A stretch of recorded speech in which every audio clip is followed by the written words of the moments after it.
ஸ்ரீகுருப்யோ நமக. ஆன்மீக அன்பர்கள் அனைவருக்கும் திருச்சி கணேசனின் நமஸ்காரங்கள். இன்று கீதை காட்டும் பாதை தொடர் சிந்தனையின் அத்தியாயம் 9 சிந்திக்க இருக்கின்றோம். ராஜவித்யா ராஜகுக்ய யோகம். ஸ்ரீமத் பகவத்கீதையில் பகவான் ஸ்ரீ கிருஷ்ணன் அர்ஜுனனுக்கு ஞான உபதேசம் செய்யும் 18 அத்தியாயங்களில் இன்று நாம் சிந்திக்க இருப்பது 9வது அத்தியாயம். அதாவது கீதையின் நடுவில் உள்ள ராஜவித்யா ராஜகுக்ய யோகம் என்ற புனித பெயர் அதற்கு. ஞானதேவர் தனது இறுதி சமாதி நிலையில் இந்த அத்தியாயத்தை ஜபித்தவாறே தனது பூத உடலை நீத்தார் என்று சொல்வார்கள். சொல்லில் அடங்காத நேருக்கு நேராக ஸ்ரீ கிருஷ்ண பகவானால் பிரத்யக்ஷாவக என்று சொல்லப்பட்ட அனுபவம் இதில் நன்கு விளக்கப்படுகிறது. கீதை வைதீக தர்மத்தின் சாரம். பகவானின் திருநாமமே வேதங்களின் சாரமாக ஆகிறது. வேதங்களை உணர்ந்தவர்கள் மட்டுமே மோட்சம் அடைய முடியும் என்ற நிலையிலிருந்து அனைவருமே அது அடைவதற்கு உண்டான வழிதான் பகவான் நாமாவை சொல்வது. இந்த கலியுகத்தில் பகவான் ஸ்ரீ கிருஷ்ணன் சொல்லுகின்ற சுலப வழி, நீ அன்றாடம் செய்யும் சாதாரண கர்மங்களை எல்லாம் கூட ஒரு யஜ்ஞம் செய்வதாக கருதி பகவன் நாமாவோடு கலந்து செய்யும் பொழுது உனக்கு மோட்சம் காத்து நிற்கும் என்பதே ஆகும். மாடிக்கு போகும்போது ஒவ்வொரு படியாக ஏறி உயரே போகிறோம் அல்லவா? அவ்வளவு உயரம் சுலபம் ஆகிறது. அதுபோல் அன்றாட கர்ம யஜ்ஞங்களால் உயர்ந்து பரம்பொருளை பற்றிவிடலாம். ஆண்டவனை ஆழ்கடலின் அடியிலோ மேலே உச்சிவானிலோ தேட வேண்டாம். எப்பொழுதும் நம் அனைவரின் எதிரிலும் எங்கும் அவர் நின்று கொண்டுதான் இருக்கிறார். அவர் அனைத்து உருவிலும் சராசரங்களாக காட்சி அளிக்கின்றான்.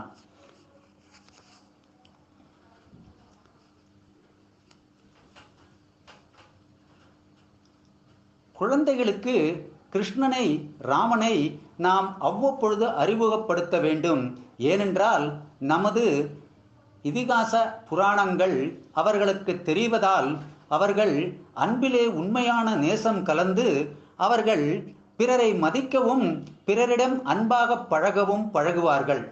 அதை விவரிப்பதற்கு வார்த்தையே இல்லை அந்த அனுபவத்தை அடைந்து விட்டவர்களுக்கு.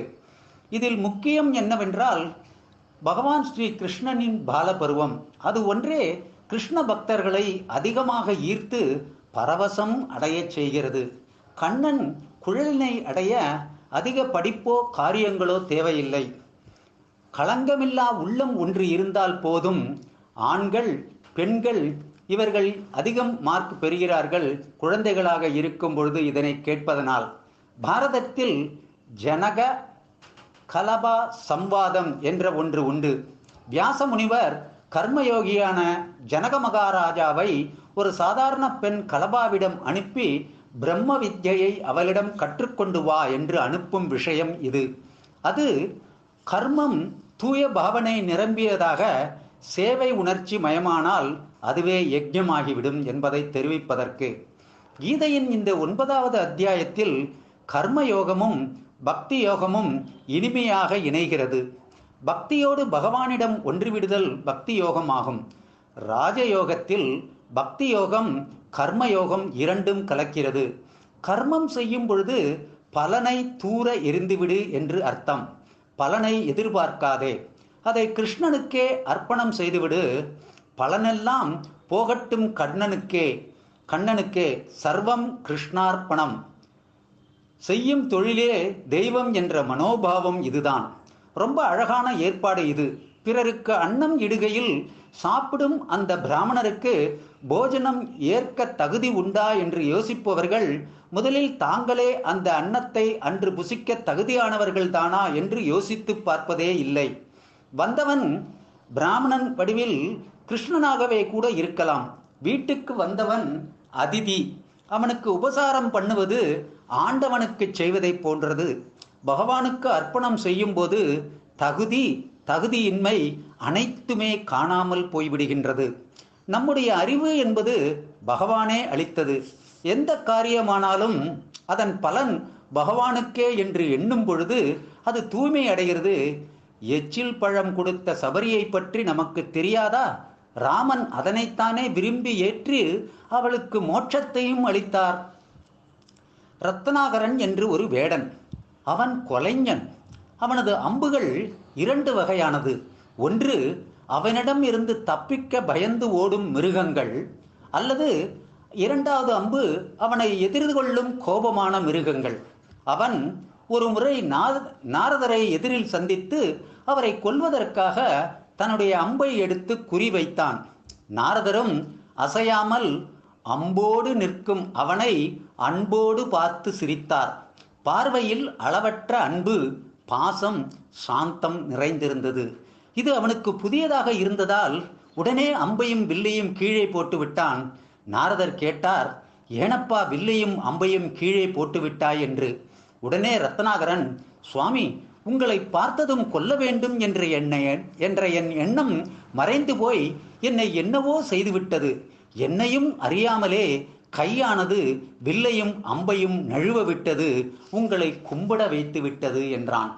இந்த தூய மனதின் தன்மை கொலை வேடனை வால்மீகியாக ராமாயணம் எழுத தூண்டியது.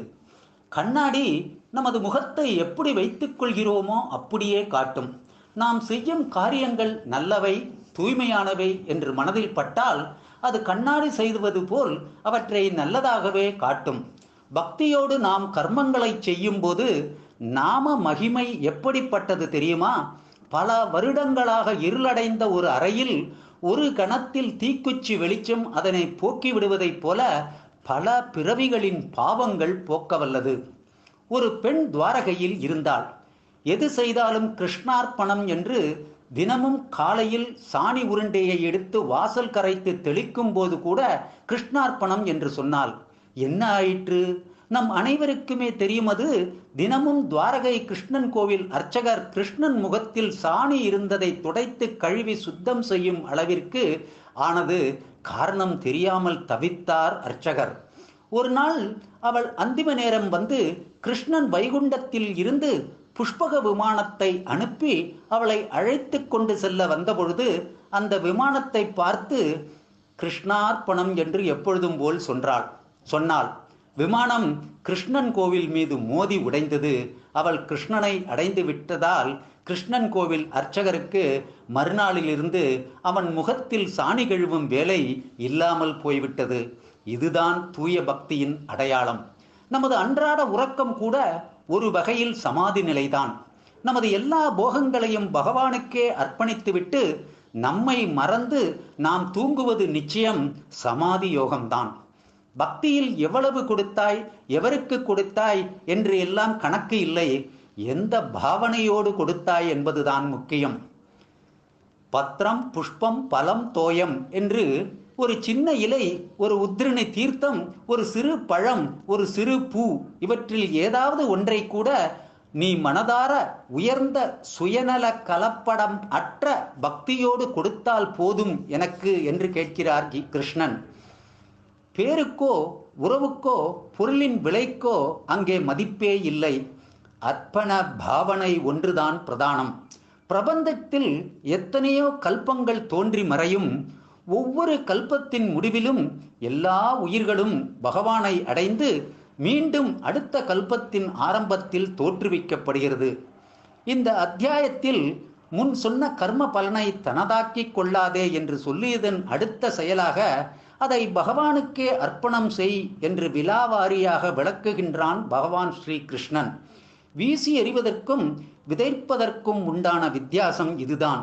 வீசி எறிவதை விட விதையாக விதைத்தோம் என்று சொன்னால் சிறியதாக இருந்தாலும் அவை பல விருட்சங்களாகி பிற்காலத்தில் பணம் தரும் அல்லவா? அதுபோல் ஆண்டவனுக்கு அர்ப்பணம் செய்த போது பல மடங்கு புண்ணியமானது நமக்கு சேருகிறது. ஆனந்தம், தூய்மை அங்கே தங்குகிறது. இந்த 9வது அத்தியாயத்தின் மகிமையை பத்ம புராணம் ஒரு சிறிய கதை மூலம் விளக்குகிறது. நர்மதா நதிக்கரையில் மாதவன் என்ற ஒரு பிராமணன் இருந்தான்.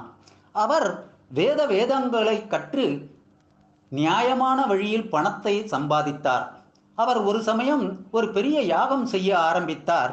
அந்த யாகத்தில் உபயோகிப்பதற்காக ஒரு ஆட்டை கொண்டு வந்து நிறுத்தி அது வெட்டும் தருவாயில் அந்த ஆடானது கலகல என்று சிரித்தது. ஐயோ, சொற்ப பலனை தரும் இந்த யாகத்திற்காகவா என்னை பலியிடப் போகிறாய் என்று ஆடு பேசியது. அதை கேட்டு திடுக்கிட்ட மாதவன் அதன் அருகில் சென்று, ஐயா, நீர் யார்? எப்படி இந்த ஆட்டு உருவம் உமக்கு கிடைத்தது என்றார். அதற்கு அந்த ஆடு, பிராமணரே, நான் முன் ஜென்மத்தில் ஒரு அந்தணனாக பிறந்தேன். எனக்கு வெகுகாலம் மக்கட்பேறு இல்லாமல் இருந்தது. பிறகு ஒரு ஆண் குழந்தை பிறந்தது. குழந்தை பிறந்த சில நாட்களிலேயே நோயால் வருந்த என் மனைவி குழந்தை பிழைக்க வேண்டும் என்று சொன்னால் அம்பாள் சண்டிகைக்கு ஒரு ஆட்டை பலியிட வேண்டும் என்று சொன்னாள். குழந்தை மீது உள்ள பாசத்தால் நானும் அவ்வாறே அந்த தவறை செய்தேன். யாகம் முதலிய புண்ணிய கருமங்களாகவன்றி சுயநலத்திற்காக தன் மகனை கொன்றதை கண்ணுற்ற அந்த ஆட்டின் தாய் என்னை பார்த்து, நீயும் ஆடாக பிறக்க கடவாய் என்று சாபமிட்டது. பிறகு பல பிராணிகளாக பிறந்து உயிர் திறந்து இப்பொழுதுள்ள இந்த ஆட்டு உருவம் பல ஜென்மாக்கள் கடைந்து அடைந்தேன் என்று சொல்லி முடித்தார். இதை செவியுற்ற மாதவன் அந்த பிராமணன், ஐயகோ, இந்த யாகம் இத்தகையதானால் அதனால் யாது பயன்? ஆகவே சாஸ்வதமான சுகம் என்ன என்று உபாயம் இருந்தால் சொல்லும் என்று கேட்டார். அதற்கு ஆடு கூறியது, அப்பனே, குருக்ஷேத்திரம் என்ற ஒரு புண்ணிய ஸ்தலம் உண்டு. அந்த நகரத்தில் சந்திரசர்மா என்ற சூரிய வம்சத்து அரசன் அரசு புரிந்து வந்தான். அவன் ஒரு சமயம் சூரிய கிரகண காலத்தில் பிராமணனுக்கு கால புருஷ உருவ பிரதிமையை தானம் செய்வதற்காக ஏற்பாடு செய்து ஸ்நானம் செய்வதற்காக தன் புரோகிதருடன் சென்றான். அப்பொழுது அந்த காலபுருஷ பிரதிமை அந்தணனை பார்த்து சிரித்தது. ஐயா, இந்த க்ஷேத்திரத்தில் எவனும் சிறிதளவு கூட தானம் வாங்க மாட்டானே, நீர் மட்டும் ஏன் பணத்தாசையால் என்னை தானம் வாங்க வந்தேர் என்று கேட்டார். அதற்கு அந்த பிராமணன், காலபுருஷனே, எவ்வளவு பாபமான தானத்தை வாங்கினாலும் சிறிதளவு பாபம் கூட ஏற்படாதபடி செய்து கொள்ள என்னிடம் ஓர் உபாயம் இருக்கிறது என்று சொன்னார் அந்த பிராமணர். அதற்குள் அந்த அரசன் ஸ்நானம் செய்துவிட்டு புரோகிதரிடம் அவ்விடம் வந்து சாஸ்திர முறைப்படி அந்த காலபுருஷனை அந்த அந்தணருக்கு தானம் கொடுத்தார்.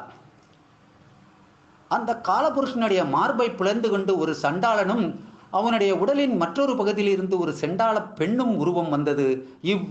உருவங்களும் கிளம்பி அந்த பிராமணனின் உடலில் புகுந்தவரதுக்கு ஓடி வந்தன.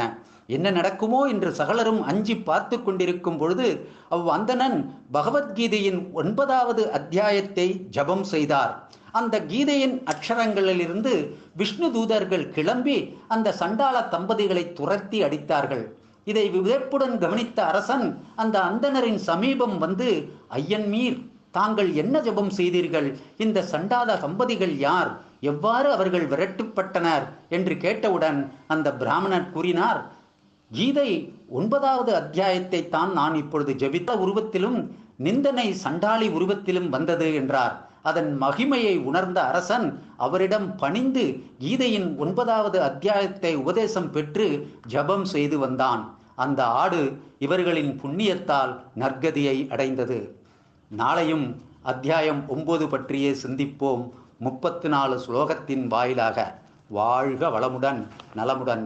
குரு வாழ்க, குருவே துணை. ஜெய் ஸ்ரீராம். நன்றி, வணக்கம். திருச்சி கே. கணேசன்.